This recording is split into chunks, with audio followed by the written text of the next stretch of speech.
Welcome to the Great Beer State podcast from the Michigan Brewers Guild.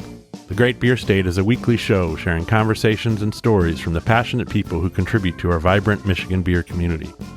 It is made up of a mix between full-length archived interviews from the Guild's first documentary book project, A Rising Tide, Stories from the Michigan Brewers Guild, and conversations recorded in the here and now. Each episode is kicked off with a conversational update from host Scott Graham, Executive Director of the Guild, and the beer-evangelist Fred Biltman, author of A Rising Tide. Here's Scott and Fred.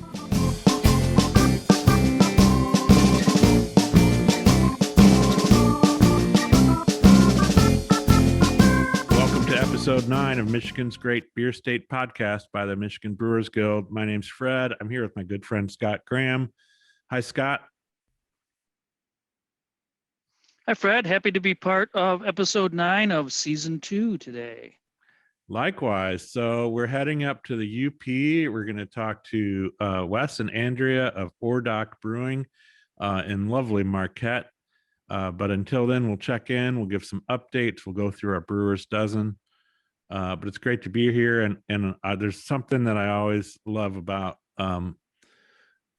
putting a little light on the Upper Peninsula. I think it's an incredible place, and also there's quite a brewing story up there that might be lesser known to some other people, but I think it's a really rich place, and we've got another great story from wonderful Upper Peninsula, Michigan. Yeah, and of course, Ordock Brewing Company is in Marquette. They're right in the town itself, and that's the home of our annual UP Fall Beer Festival that we've been hosting for over 10 years now. And it's for many people that I know that come as guests, as well as a lot of brewery people, it's certainly one of their favorite events to go to, I think, because it gets you away and it's such a beautiful place. And the people there are welcoming. There's just a great vibe in the UP and in Marquette. Sometimes they feel like different places. Marquette is definitely a little city in the Upper Peninsula, and it's really just a nice place to visit, as is the whole UP. Absolutely. And so with that, we've got, we're kind of in the spring heading into summer. We're recording this a little bit prior to when it'll publish. So I think considering I normally wouldn't say it, but I think that considering the up to the minute, up to the week sort of updates regarding reopening and restrictions in terms of indoor dining, et cetera, I think we just need to say that this could be what the world looks like and what status we're at the time of this airing may be a little different than what we know now. But we are looking forward to summer with restrictions loosening and the possibility of festivals coming back online. So certainly, I think check out mibeer.com for the latest. But Scott, maybe you can weigh in on what we do know now in terms of beer festivals for the summer, or anything else related to people getting out to their favorite local breweries. Sure. We do know from communicating with the city of Ypsilanti that they're just not comfortable hosting any large events there this year, which means our annual summer beer festival won't take place there. But I'm excited about developing potential alternative plans for festivals at it's now Lake Michigan Credit Union Ballpark, which is in Comstock Park, where we've hosted our Winter Beer Festival for many years. It's renamed. And then also at Turtle Creek Stadium near Traverse City, which is another ballpark, where we've been working on doing the Spring Festival. So in August, we have tentative plans that we're making plans around. We're hopeful we'll be able to carry them out, but we're still a little bit uncertain. And so that would bring us a local festival in the middle of August in Comstock Park, at the end of August in Traverse City, and then we'd follow that up with our annual festival in Marquette in September, just after Labor Day. So there's hope on the horizon, and that's about what we know. So that could change, I'm sure, but if you check in, we'll be given regular updates. I think, I don't know if you feel like talking about it, but I think that one of the things that strikes me as part of an optimistic approach to looking at Grand Rapids and Traverse City is in working with those partners. You have organizations and structure and building and staff that are on the path towards handling groups of people already besides our event. So it seems like there could be some infrastructure there and some readiness in terms of protocol and even connection to their local municipalities that could really help make those happen, because you have the ballpark staff ready to manage people for ball games. They can kind of shift gears and handle a beer festival, and that's a big resource to us. That's exactly right. It will make for a better, more put together event. We're coming back to events. Some things are going to be different as far as trying to manage capacities and logistics of how people are handled, how beer is handled. And it'll be a great asset to have those teams at the ballparks who will have already been doing it.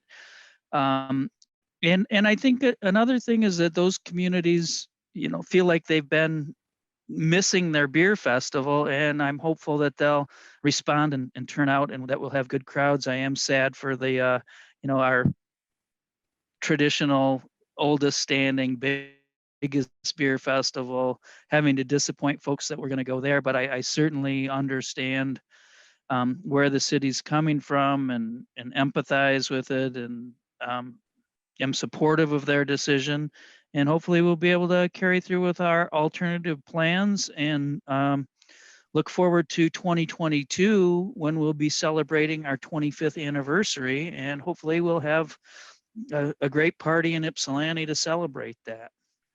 Absolutely. Looking forward to that. And it's pretty amazing and pretty wild to be thinking about 25 years. It's just hard to believe. Be exciting time. So thanks for that update. And there's likely registrations available for one or more of the golf outings as well, to check out on the website. Any more updates there?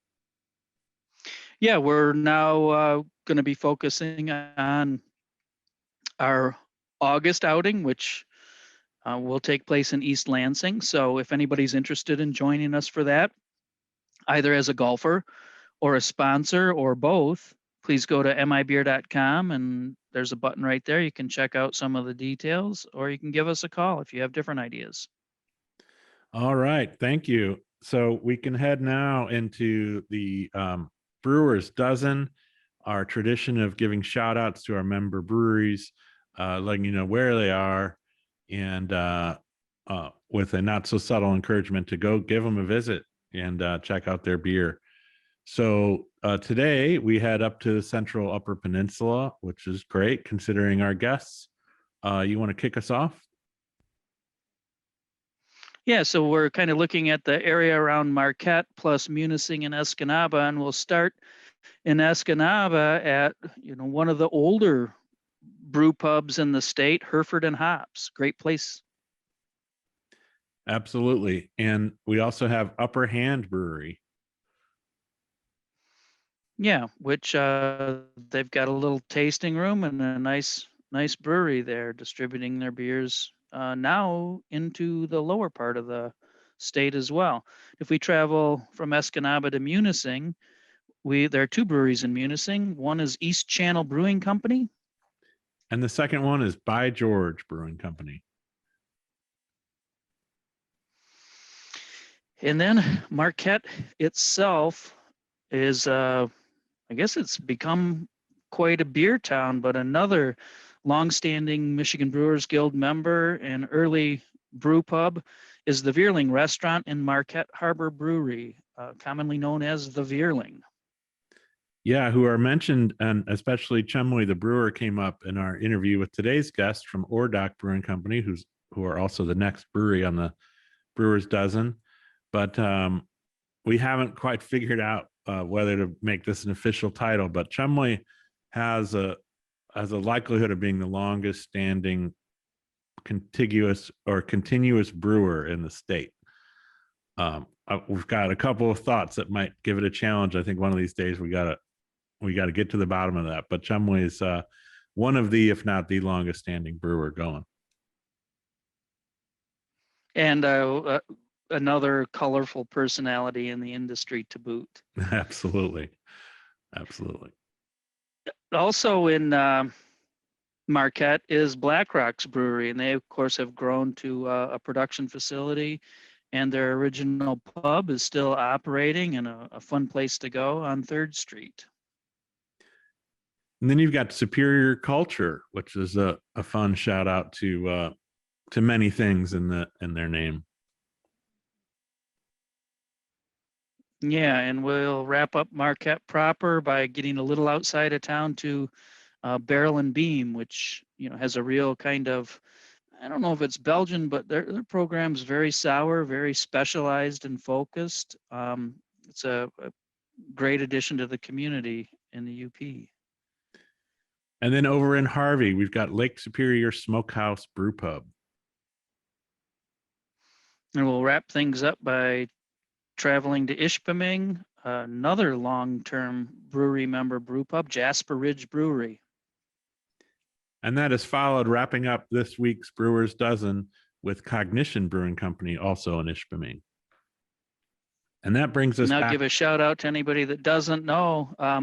If you go to Ishpeming, go to Jasper Ridge, and Cognition right across the street or real nearby Cognition is Congress Pizza, which is a great place to get a pizza if you're in Ishpeming. All right.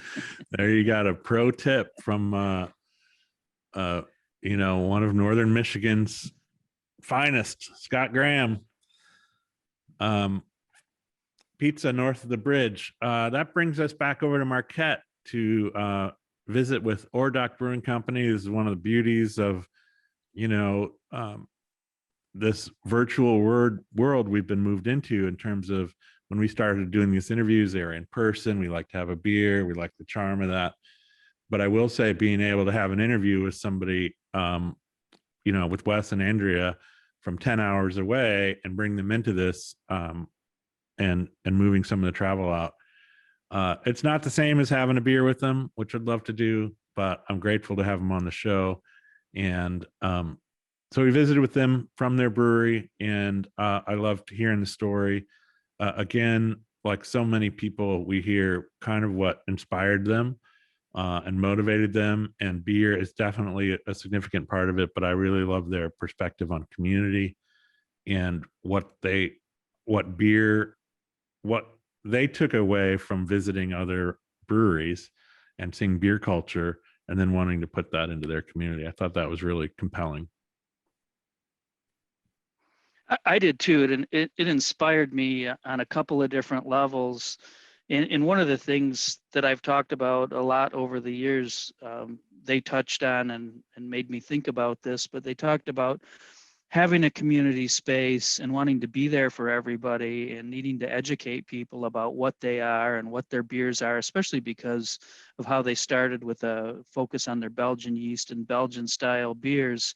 But I've long said that if you take somebody who loves beer, and it can be American light lager, yellow fizzy beer, whatever brand you want to name, they may be set in their ways and only want to drink that. But I would make the argument that they're already a beer lover. So they're very far along the scale of becoming somebody who likes more flavorful beers. They just need to be exposed to it in a constructive way. And that came up in the conversation with Wes and Andrea. It really made me think of, hey, that Busch Light drinker is already a long way to becoming a drinker of local beer if you can tickle them in just the right way.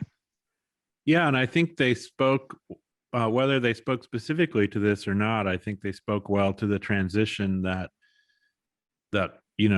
breweries and craft breweries went through, in terms of, you go far back enough, they were sort of the specialty place for the adventurous, and somebody in a brew pub and a microbrewer was there because they were a devotee of craft beer or microbrewing.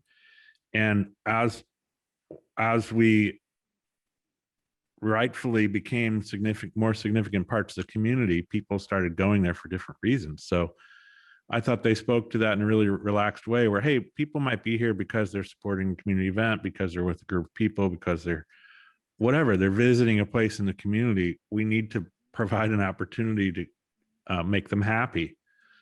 And I think that shift is a big one in terms of not assuming that everybody's a craft beer fan and ready to take a leap. That their mindset includes just wanting to make everybody in the community feel welcome, and that's no small thing. And that was a big shift that happened in our community, I think, and continues to grow. And it's an important thing that you're touching on, because we don't want to be perceived as exclusive or snooty, or like there needs to be some qualification.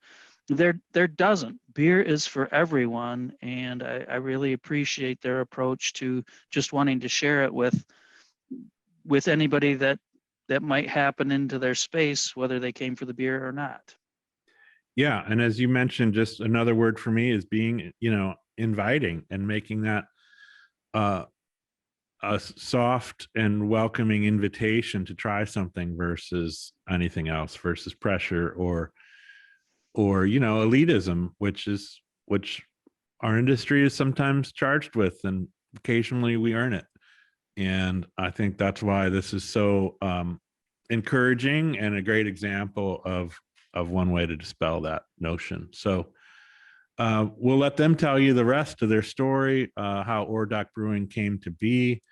And I think by the end of the interview, you're going to be wanting to head over to Marquette and give them and the rest of the breweries in Marquette a visit.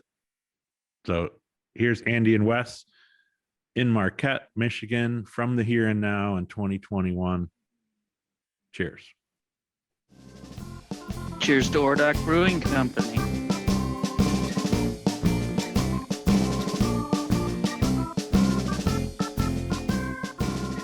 Well, welcome to Michigan's Great Beer State Podcast. Andy and Wes of Ordock Brewing up in Marquette. It's great to have you here today. Looking forward to chatting. Likewise. Yeah, we appreciate it.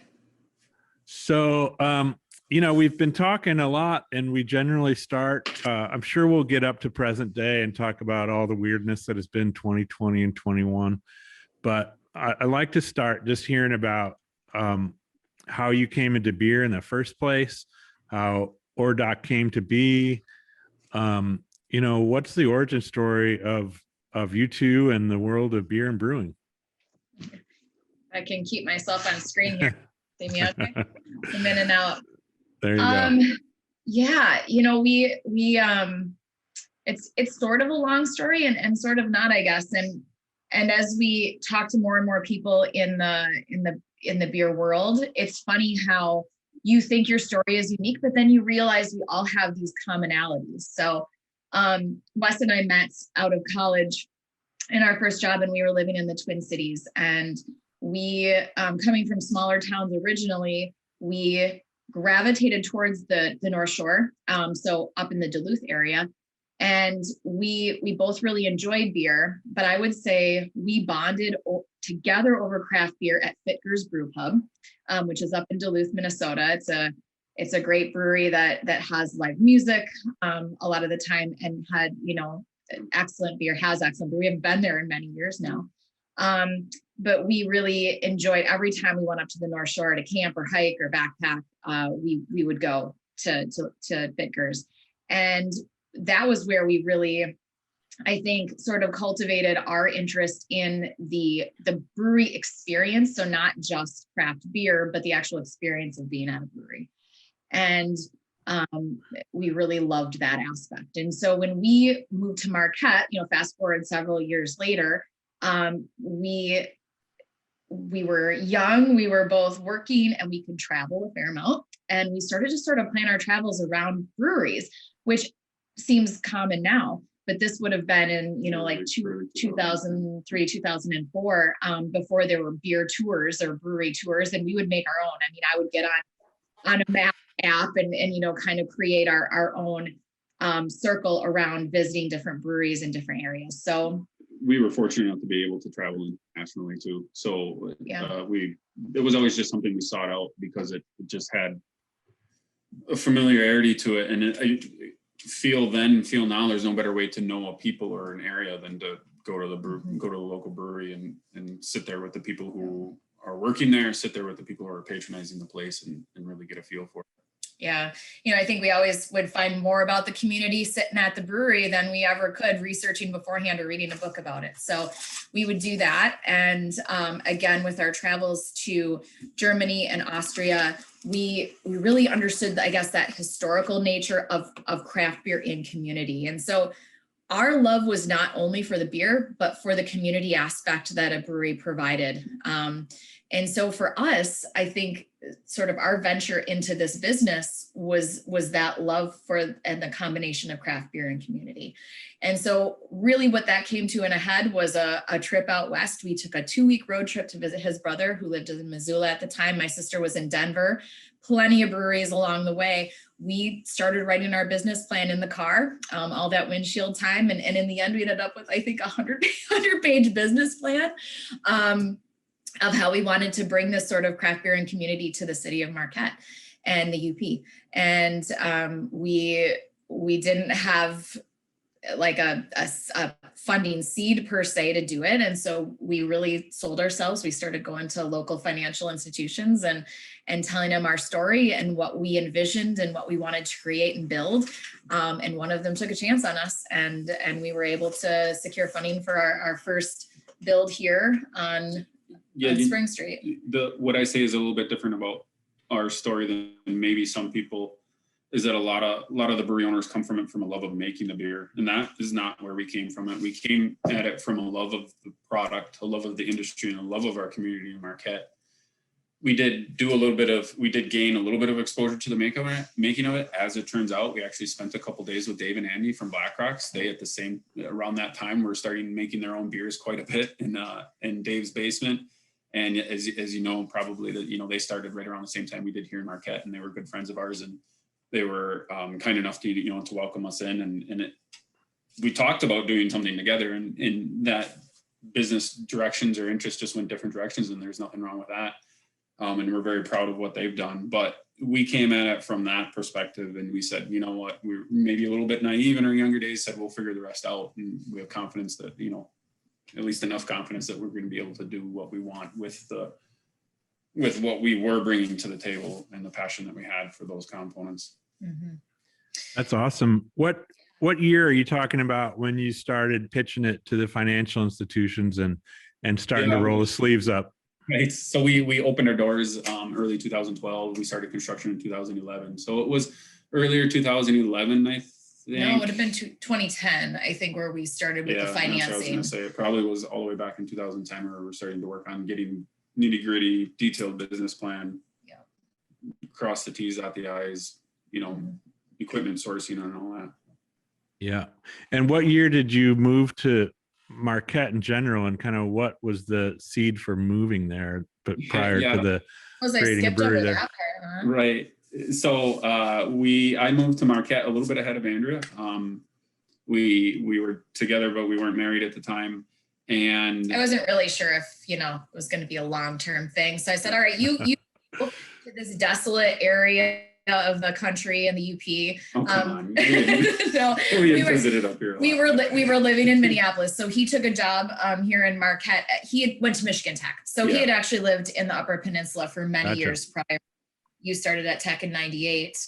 Yeah, you graduated from Tech in 2002. So this was 2004. 2004, Andrea came up in 2005. Yep. And I always told myself if I couldn't go to the mountains, I was going to the UP. So fortunate that worked out. And we were both engineers in training. So we were actually both biomedical engineers. I say were because neither are doing that now, but and I had the fortune of being able to work for a relatively small medical device design and manufacturing company up here. And Andrea had the opportunity to stay with the company we met at, but go into the field clinical service of that and going into to see the patients and help the doctors implant the product. So we were fortunate that allowed us to move to Marquette and then obviously continued to fall in love with the place, build our business plan, provide the funding we needed for our portion to get things going. And then, as it turns out, at the same time that we were building the brewery, we decided to start a family. So that was, not the best planning, but it worked out really well. We really put down Yeah. have kids and start a business. Yeah. Wow. Quite a whirlwind. Well, I'm drawn by a couple of things there too. It's like for a minute there, I was thinking, moving to Marquette and starting something has its own challenges in terms of like the Uper street cred. And I was thinking, well, if you're going to come from anywhere, Duluth is that's going to bring some cred, but Michigan Tech really is all you need, I would think, to be considered a local and to be considered a local a little faster than somebody from below the bridge. Maybe, there's those hardcores that say if you're not born here, you don't get the title. So yeah. Hey, at least we're raising 3 Upers. Well, yeah, we're outnumbered in our household now by UP born people. So we have 3 There you go. outnumber us. So we got a majority in our house now of Upers. But it does make me think about, some of the interest. I love the Upper Peninsula. I love the breweries that have been there for so long. And I think that not everybody is aware of that, but this has come up in other conversations, but I just feel like it's remarkable that some of our longest standing brewers are those original brew pubs in the UP in what you would think would be one of the hardest climates, business climates to make change in the mid 90s. And yet they're really long standing. And I think that speaks to your point about community. And so where I'm trying to figure out what my question is that, when we talked with the other brewers we talked to for Rising Tide, really got a sense there was a little bit of a world before the UP Brewers Fest and after, that they're sort of hemispheres. There's the breweries before then, and then there's a second wave, even though it's well after the first wave. It comes after 2008. Yeah. Can you talk a little bit about what that looked like from your vantage point in terms of whether it relates to the festival or just how was the community of brewers changing the landscape while you were either forming or coming out with your brewery? It just seems like there was a lot of activity. And what did that feel like at the time? Yeah, well, I mean, obviously the Veerling and Shumley over at the Veerling is one of the longest standing, right, in the state of Michigan. If not, absolutely. I think he might be the longest standing. Yeah. And so to have him here and have that sort of cornerstone from just a high quality brewery and restaurant, to have that right around the corner from us, honestly, it's inspiring, and always was for us.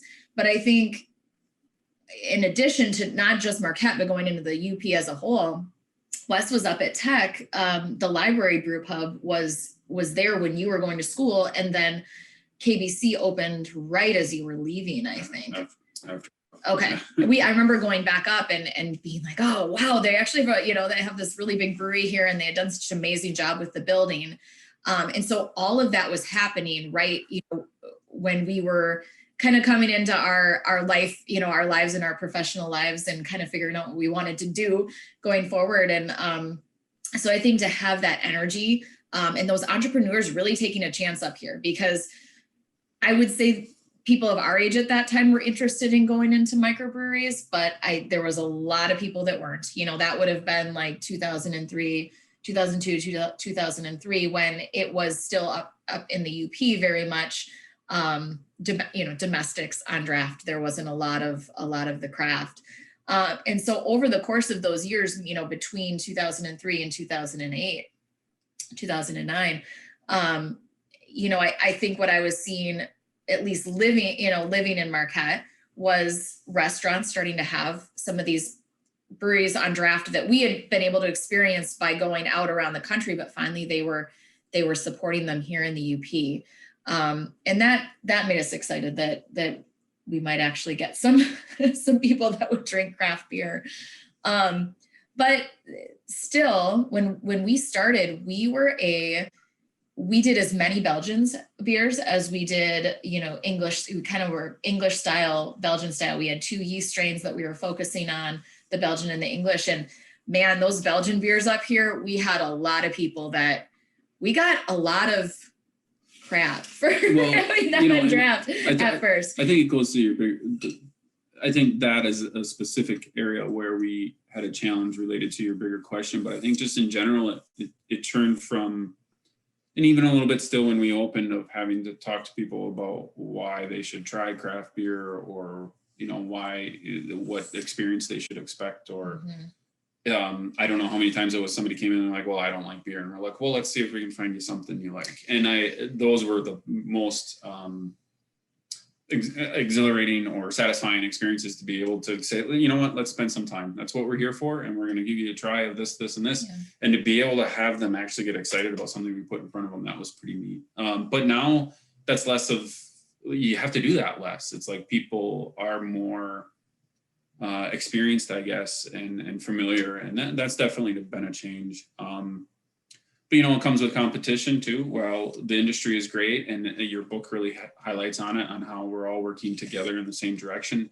It does mean that sometimes, unfortunately, if we're looking for a tap handle someplace, we might be taking one of our colleagues or other industry partners' tap handle off, and that's not what we want. But that's part of a growing industry, is that, you know, we have to make sure that we're doing what's right for our family here at Ordoc as well. I guess so. What you kind of brought up and what you were just saying is it relates to the UP and sort of your question about, you know, as we were growing during this time here in the Upper Peninsula, the Upper Peninsula is really supportive of the breweries in the Upper Peninsula. And, you know, to see, you go places around here and you see KBC, Blackrocks, Ordoc, you know, all of these handles represented, and they're so loyal.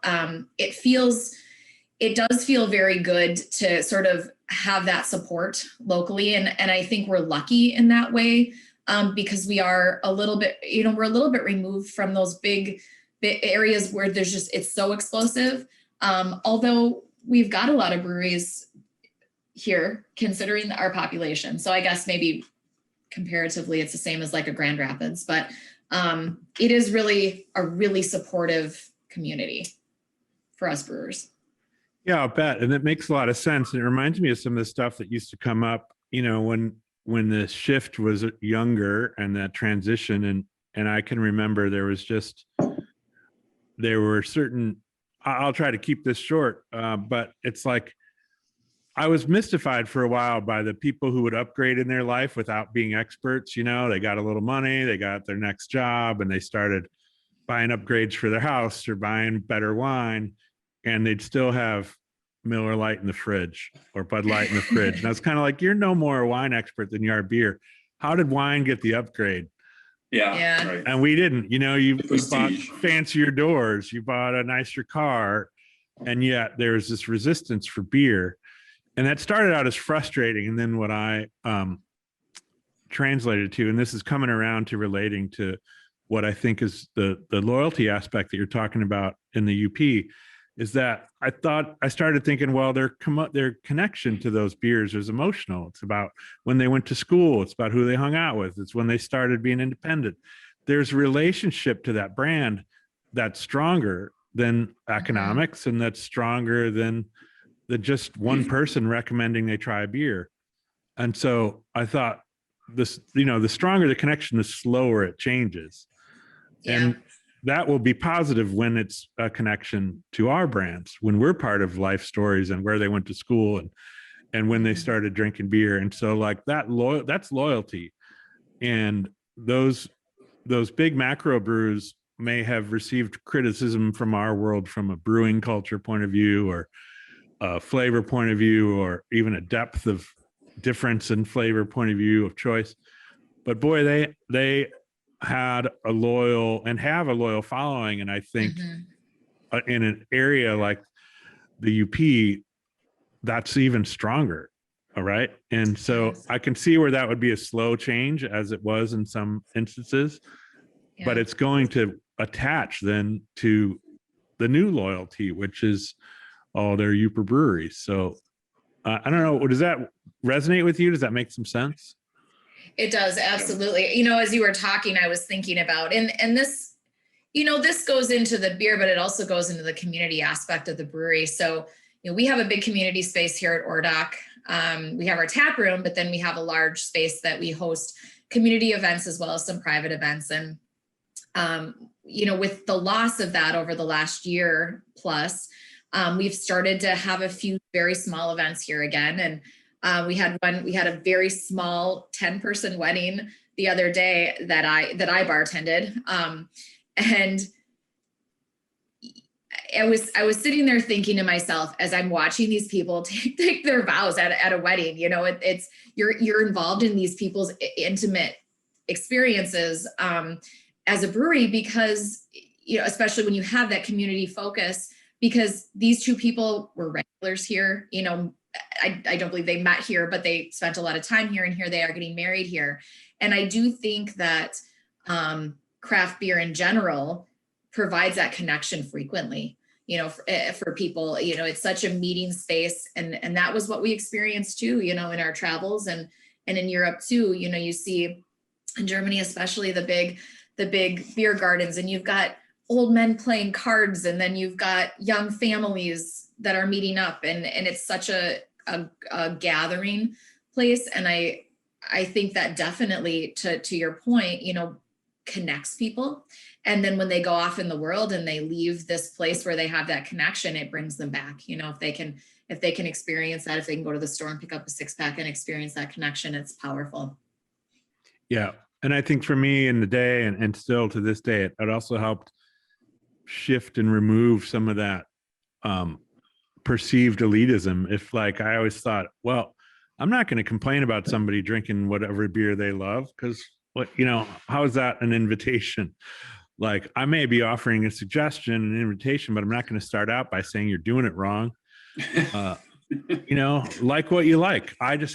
We have something else to invite you. And I think that's more of a sense of community, is come on in and let's take some time and see what you might like here. So I guess that would lead me to thinking about another question towards, with your mission kind of being community driven, and brewing being a vehicle for that, how did that end up reflecting or shaping or changing what you made, how you made it? How did your beer story start to reflect that community ideal as you got into being open and received by the public?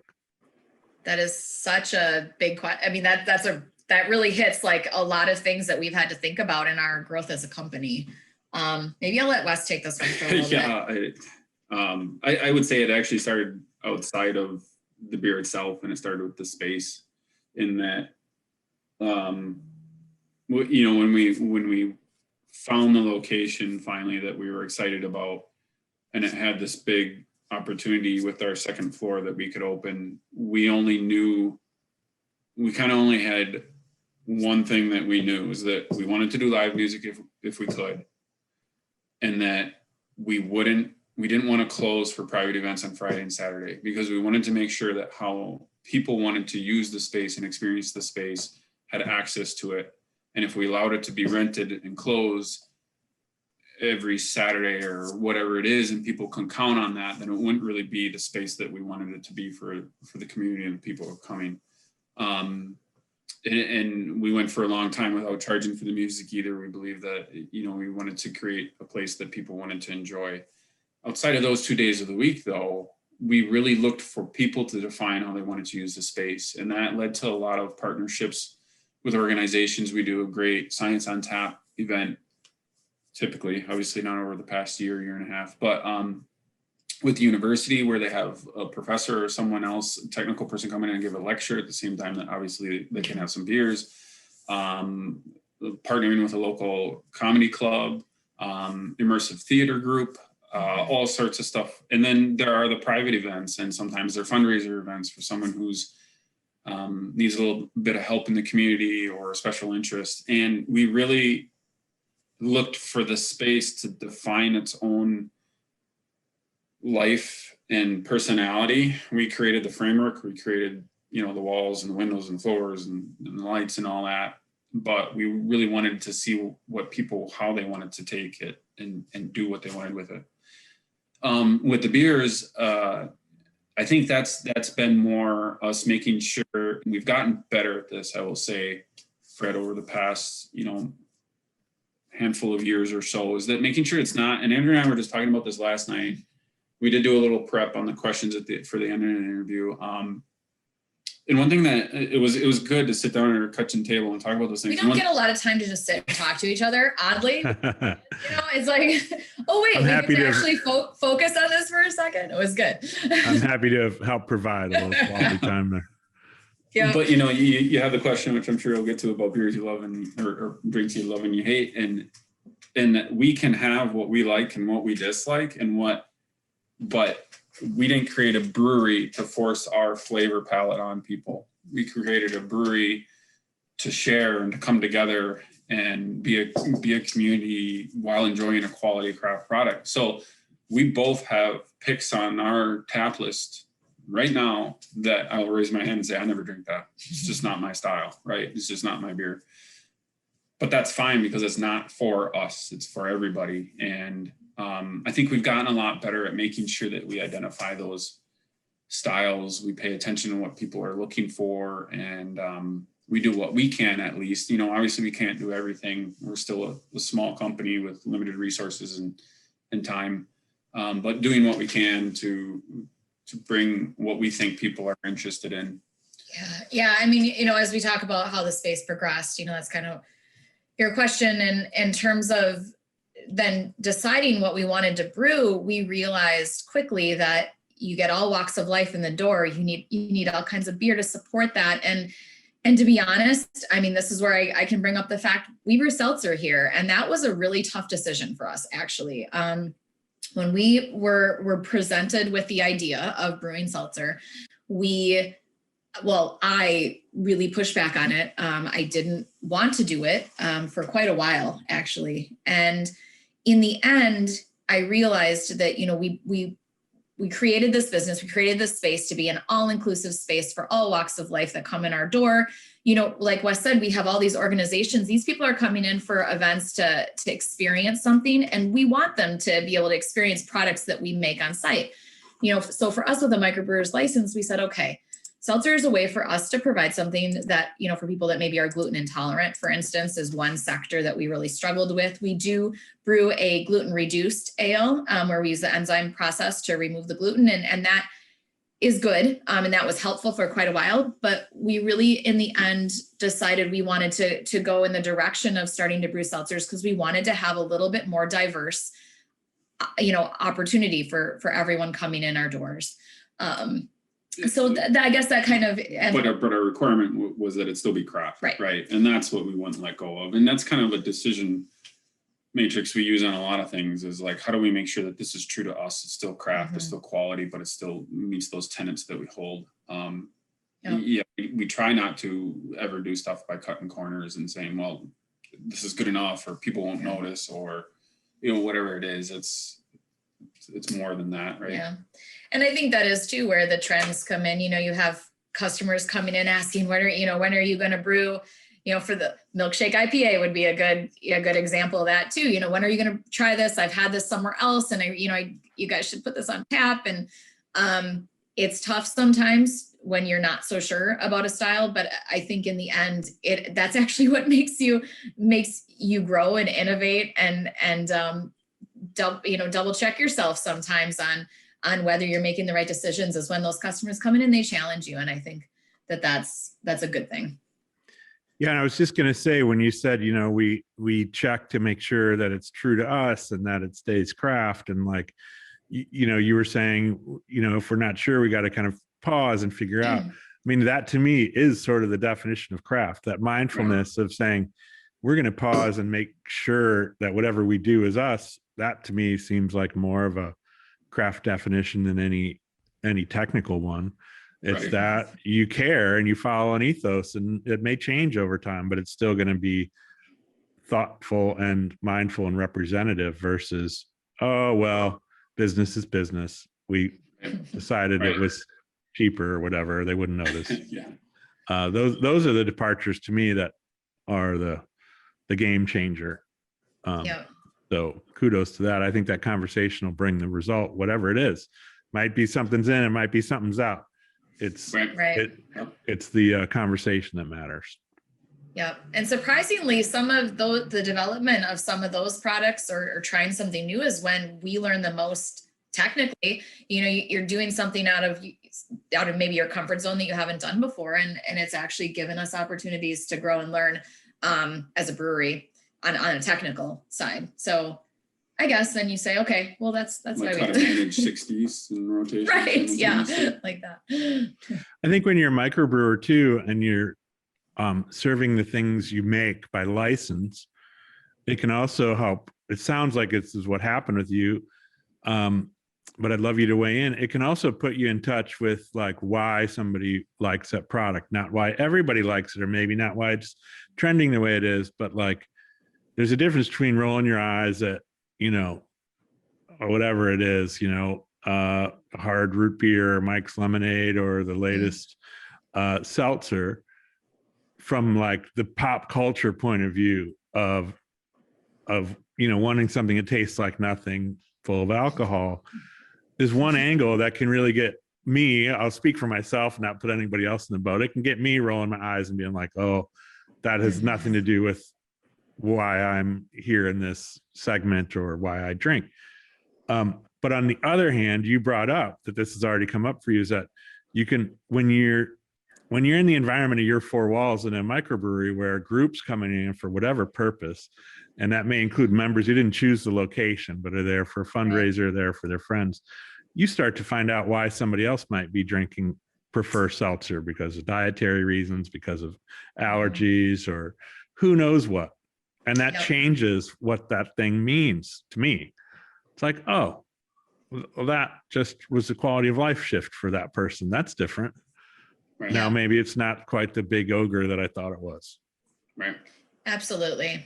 And we like to, you know, we want people to come in and have a good time, you know, and by have a good time, like have the same experience as everyone else in their group. And yeah, we get people who maybe they used to drink beer and all of a sudden that didn't work for them anymore, or,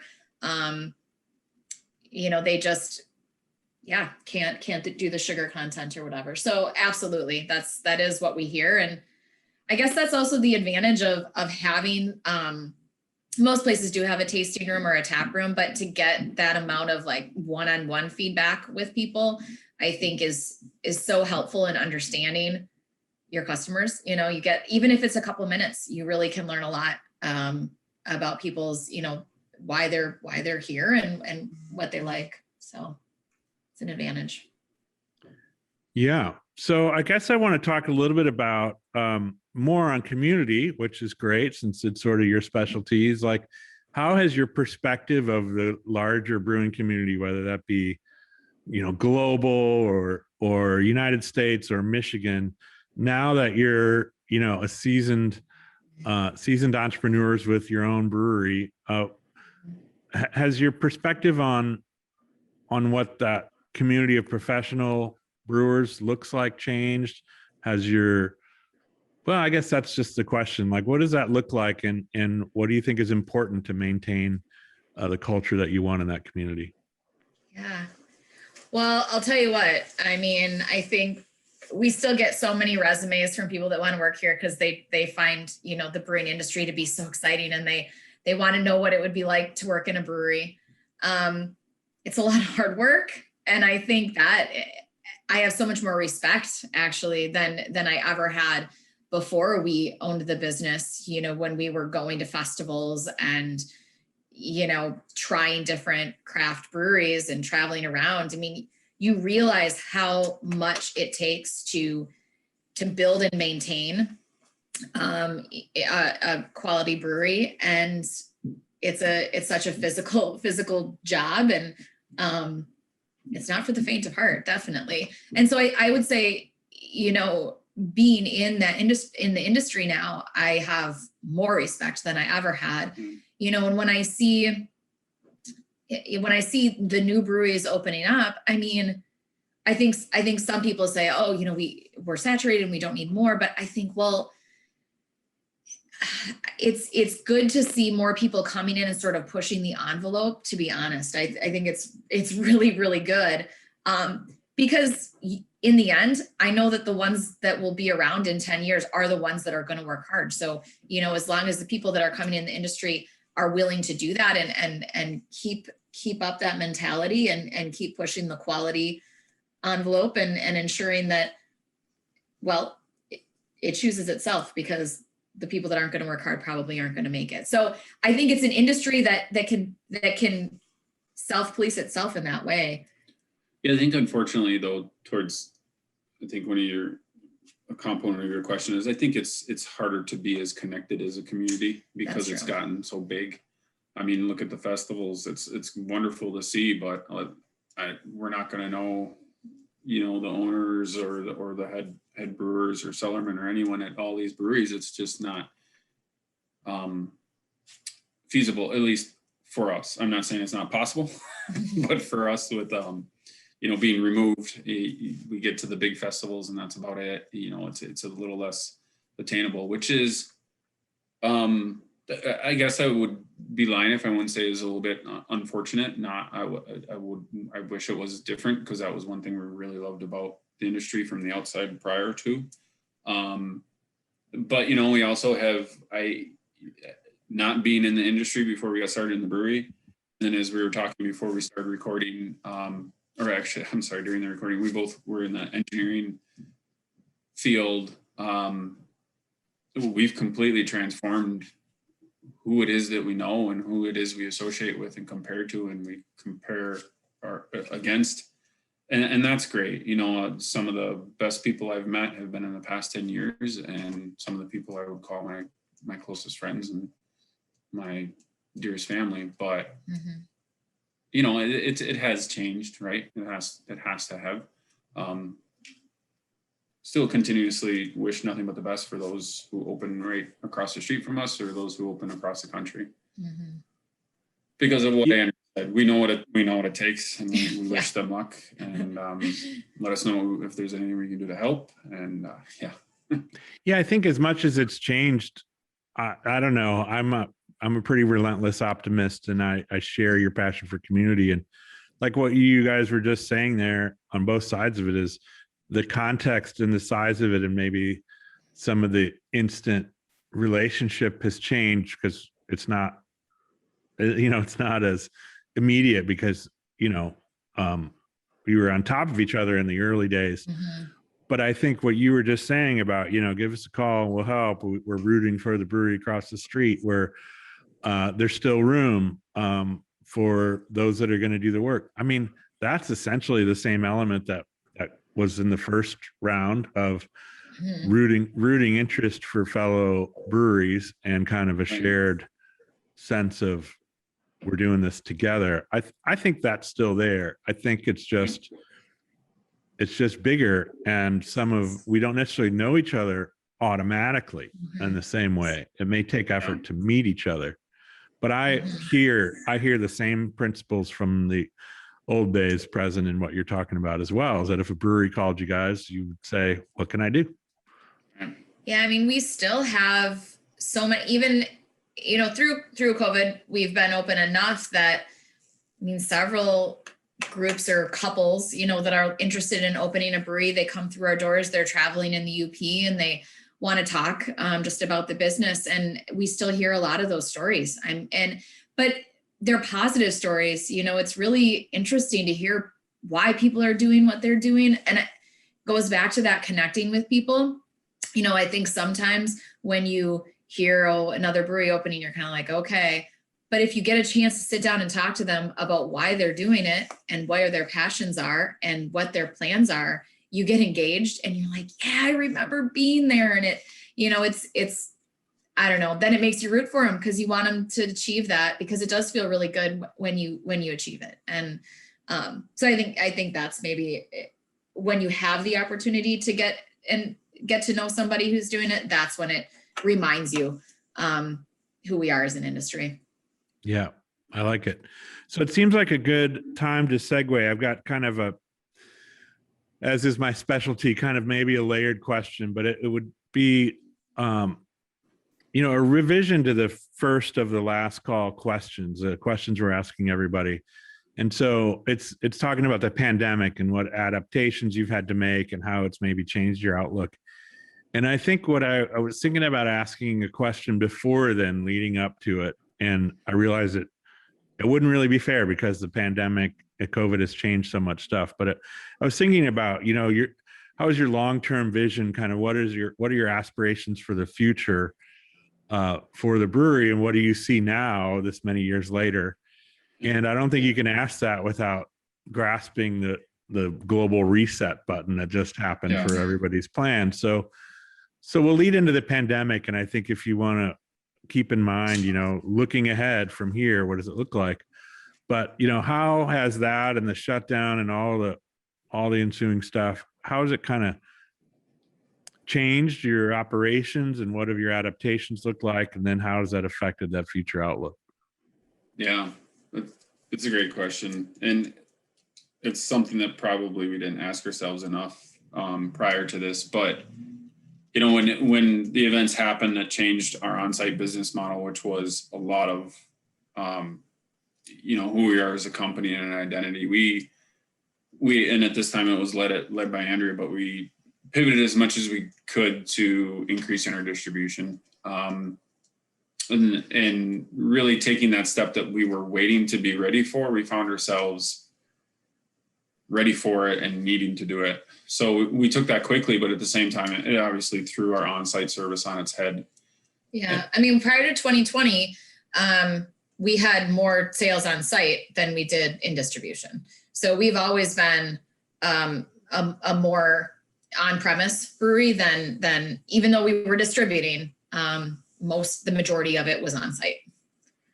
But obviously that got flipped and it flipped on its head, and we've had to really look at how we serve our customers. And I think the challenge with the current environment is how do we create that value and that experience that makes people connect to our brand. Well, not just connect to our brand, but just enjoy themselves, right? And be comfortable, yet be having fun. And we've had to reevaluate that. We've been fairly, Marquette community in general has been fairly good about saying, we're going to do what's in the best interest for everybody and being safe. And that's good because we've never had the burden of having to make our own decisions because the community's kind of made it together. Like, this is what we're going to do. We're going to follow what people are saying we should do to be safe. But it has forced us to really look at how we serve those customers. And some of it we are going to take with us and move forward because we found things that we like better. We've always been a little bit controlled because we're surrounded by city property on what we could do outside. But because of the relaxation that the community, the city allowed during the pandemic, we found people loved it. We saw a lot of popularity. You're saying with outdoor service, yeah, with right? outdoor service, sorry. Sitting outside in the cold, even when previous to this lecture, they would have never sat outside at 35 degrees. But yeah, and while there's examples of people doing that, and we all know you can do it, it's like we found that it really was something that people enjoyed. So we've taken this step to push it as far as we can and even actually expand our property a little bit to be able to further that. And so some of those things we're going to take, we're going to continue to take the growth and the distribution and focus on that.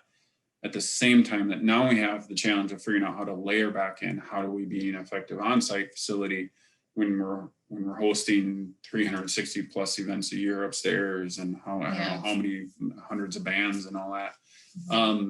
So that's the complication we have. But I think, and we kind of hit on this earlier, that Andrea and I came at this differently, is that we didn't come in where it's beer and it's beer and it's beer. We came in as all the components, the community, the craft, and the industry. And I think we have a bit of the advantage, and she talked about that with the seltzer, that we can say, okay, we're okay looking at these other things as long as we can do it towards our ethos, to use your words. What are those things that make it true to who we are, and how we can add that? So some time ago, I became confident that we were going to make it out of this financially. We were going to be able to make it. And then my objective or my goal was to be able to say, how do we get prepared for the next phase of our brewery? Because things are going to look different in how people interact, on what they're comfortable with, and all that. And how are we going to get ready for the next thing? Because I want to be ready. And I think we have an opportunity to be able to get ourselves to that position. I guess that's yeah. the advantage of having to pivot so much is you start to get good at asking yourself, why are we doing it the way we're doing it now?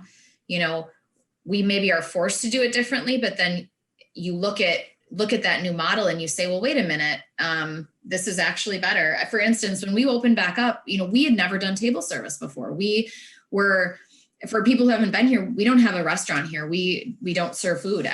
We serve beer and seltzer. And so our staff was very accustomed to being behind a bar, and they had great conversations with people sitting at the bar. But when we reopened, that wasn't what we could do anymore. We had to provide table service. And in the end, you know, our staff came to us and they said, well, you know, actually, we get a much better opportunity to connect with everybody that's at a table, because maybe before it'd be one person would come up and get around for the table. You never talk to anybody else there. And so you sort of realize that even though you're forced to make decisions, now all of a sudden you're understanding maybe a better and a different and better way to do something. So I would say that's one thing that we're trying to take from this whole year, is that even when we aren't forced to check ourselves and question ourselves, that we need to do that more often and try to set ourselves up a little bit better for, you know, making those decisions in the future. Is that kind of where you're going with that? I don't know. Yeah, that makes a lot of sense. Did we lose track? No, it's great. It all plays. And I think that it's also, you know, very much what I think a lot of us are all finding is that, you know, adversity brings you into new places and adaptations. And then you get to, when you come through it to the other side, you get to pick and choose which of that you want to keep. And some of it's stuff you wouldn't have tried or wouldn't have seen or wouldn't have experienced without something making you, you know, go there from a creative problem solving or a non-creative, just a desperate problem solving situation. So it makes a lot of sense. The next question is, go ahead. I was just going to say, I almost forgot. You know, one thing I have enjoyed, and it does go a little bit back to being in the UP, but with throughout COVID, I think a lot of breweries have experienced, you know, shipping, transportation issues, raw material issues, aluminum issues. And so one thing that came out of it was, as a kind of a team of breweries up here, there were a few times we really had to rely on each other when, you know, a pack tech shipment was delayed, or a crate shipment was delayed, or a grain shipment was delayed, calling each other and saying, hey, do you guys have this? Because we can't drive to a warehouse that's even 4 hours away. You know, we don't have a Chicago or a Detroit or any place that holds any kind of raw materials for us up here. So we actually had to count on each other a lot more in the last year, I would say. Yeah. And it's been a positive experience, I would say, for us in terms of the relationship building with the other breweries in close proximity to us. So that's great. I know that was a really positive aspect. It's also another callback for me, thinking about, you know, in the earlier days, it's like there wasn't the infrastructure of suppliers that would sell less than truckload things to brewers. So it was a similar access problem of like, well, I need a pallet, or I need a bag, or I need something that I can't get because there weren't the vendors set up for the craft purchaser. And so what you just described, well, there it is again. There's another example of the old ideal still being right there, which is, hey, I need access to something that's going to help me brew today or tomorrow. And you go into the fellow neighbor brewery, has been an age-old example of camaraderie, and where the sort of, you know, the truth of it versus the words of it, the action shows up as that, you know, hey, we all get along, we're rooting for each other, is easier to say, and it really shows up when the doing starts. Yeah, when you have to work together. Yeah, those texts like early in the morning, our truck's not coming today. Do you use this specialty malt? Please tell me you have a substitute. Like, yeah. So that's great. Well, continuing in the last call questions, the next one is the more you know, and you guys can answer individually, together, whatever you like, but what beer style, this is sort of a softening of the favorite beer question, which always annoyed me. But what beer style do you feel most connected to, and what do you wish more people knew about it? Yeah. Well, so I grew up, I guess we didn't really talk about where we grew up. We talked about meeting in Minneapolis, but I actually grew up in Wisconsin. And one kind of cool thing about being in the UP is we have sort of equal access to Wisconsin craft and Michigan craft, which are two really different craft environments. And so growing up in Wisconsin, I still love my lagers. And honestly, one of my favorites is an Oktoberfest style. And possibly that goes back to the fact that I went to school at UW-La Crosse, which has a huge Oktoberfest celebration every year. I don't know if it's still the world's biggest 6-pack that's there. It used to be, I think, the Brewery, and then it was City Brewing. But one of my favorite times of year is when I go back and visit my folks and I get to try the local October, craft Oktoberfests that come out. We don't do an Oktoberfest here at Ordock, which is why it's kind of funny that I'm saying that's the one I'm most connected to. We do a Munich Dunkel here, which is sort of close, but we don't have the opportunity to do lager all year round. But definitely for me, it's sort of nostalgic. I mean, I grew up with parents who drank a lot of lagers, and it kind of brings me back home. So I guess that'd be my answer as Oktoberfest. Nice. How about you, Wes? Yeah, mine's a little less connected and a little less to do with just having a bigger understanding. There's a lot of styles I appreciate. Kettle sours are always a favorite of mine, as well as barrel aged. But I still go back to, I feel like I'm one of the less common people who will self-admit that I like pale ales better than IPAs. I just like the balance that they bring much. I still really like IPAs, but if you give me a good pale ale, and I'll tend towards that. And what I wish people knew is just that, that they're a good beer. Just give them a try. It doesn't have to have an I in front of it. Yeah. Absolutely. I remember the day when that was, more accessible than IPAs, and yeah, right. What a strange twist it's been. Yeah. So ideal home bar. So whether you have one or not, we'd love to hear what your home bar or beer fridge looks like. And if you've got any advice for people who inevitably have been drinking and serving more beer at home, tips and tricks from the pros. Yeah, for us, we have just kind of a mix of spaces, but if I were to think about what it is and put those pieces together, it's definitely a cellar, a place that's good and dark and cool as can be, and not too big, because I think it's appropriate to be able to cellar certain beers, but I think we all get in the habit of keeping them too long and not pulling them out of and enjoying them. And I think one way you can help yourself be better at that is make sure your cellar's not too big. Yeah, I've got some beers so old that I know now we're like, probably passed that point. Now we should just wait longer. And now you feel like you gotta wait for the special occasion, and the necessity of the occasion seems to get bigger and bigger. But then we do have a beverage fridge that we like to keep stocked and rotated, and I like that it's got a glass face on it so we can see what's in there.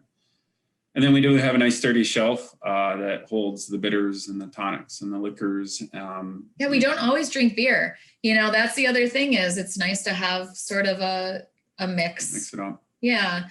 I think the common thing though is just the quality, whether it's the garnish or whether it's the added ingredients, that matters. Or the brewery, yeah. And then that goes with the people. And normally I would say the most important part to a good home bar is the quality of the people that you get to share it with. Yeah, that you get to share it with. But we're kind of not in that place. Yeah, we're in a different environment now.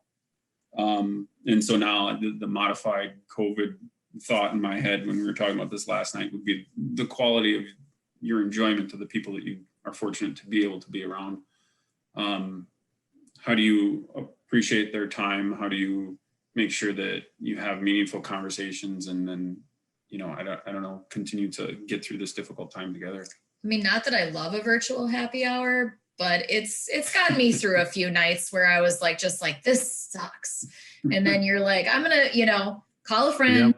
We're going to both have a beer, or just, and yeah, I think we made do in that way. But for us, our home bar is not elaborate, but it was really about, and we would pull stuff out when we could share it with others. And I think it's that realization of we really miss, the reason to try some of these things was other people. And so hopefully we can get back to that point soon where we're sharing our bombers with others instead of just ourselves.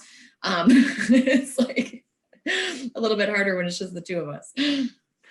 Yeah, excellent advice. Love and hate. What current trends do you love or do you hate? And how are they reflected or not in your brewery?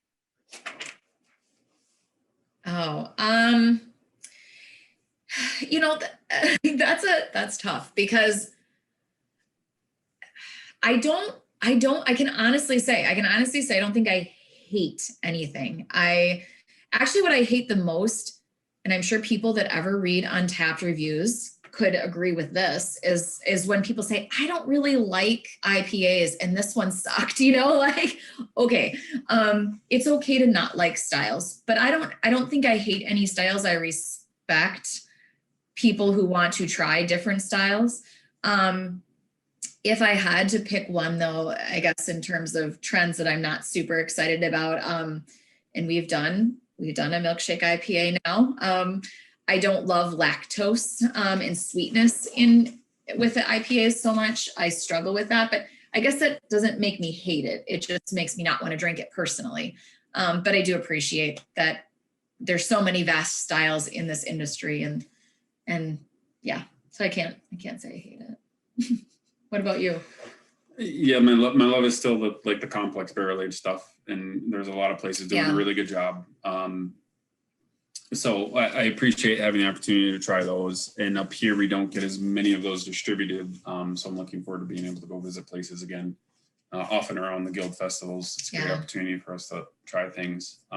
We have a very small barrel program, just over, I think, a dozen or so barrels, mostly wine barrels. And we do always look for the opportunity to showcase those. We usually have a festival in early April, like we call Festival of Angry Bear. We close the street in the parking lot and have bands and food and a lot of barrel aged beer. But being in April, it's been a couple of years since we've been able to do that in full force. So I do look forward to being able to return to that and, continue to try those beers with the community and those people who want to visit to try them with us.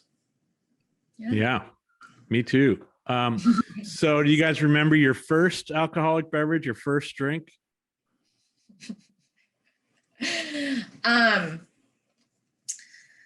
Well, so Fred, is this supposed to be beer only like that? Because whatever you want. Well, what's funny, why I'm laughing, kind of going back again. I mean, I grew up, my grandpa didn't come from Germany, but he spoke a fair amount of German, central Wisconsin. And anyone who's been to Wisconsin knows it's like the brandy capital, I think, of maybe the nation or the world. So he didn't think there was much that a nip of brandy couldn't fix. So honestly, that would be my first beverage. It was when I was quite young, was brandy. Perfect. But when I think about beer, that actually is close to my heart too, because I was fortunate enough to grow up not too far from New Glarus.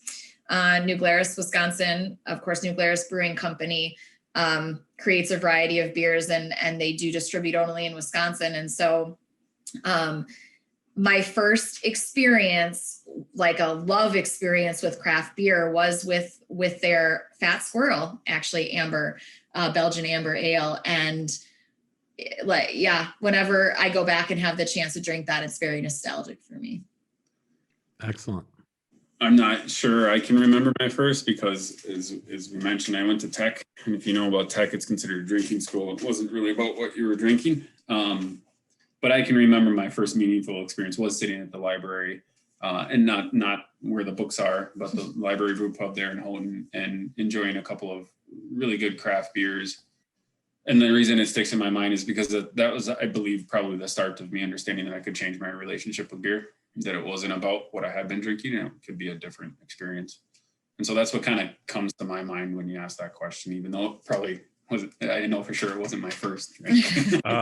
Sounds good. How about your worst drink? A cement mixer over at the, yeah. Oh God. Right? On my 21st birthday. That is awful. That is an awful thought.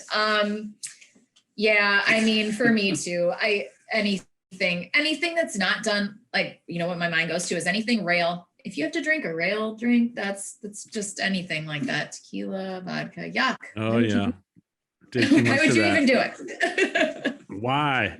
So, all right, this next one we added, and it can be a little tough to pull a story out of thin air in the "Hey, tell me a funny story" category.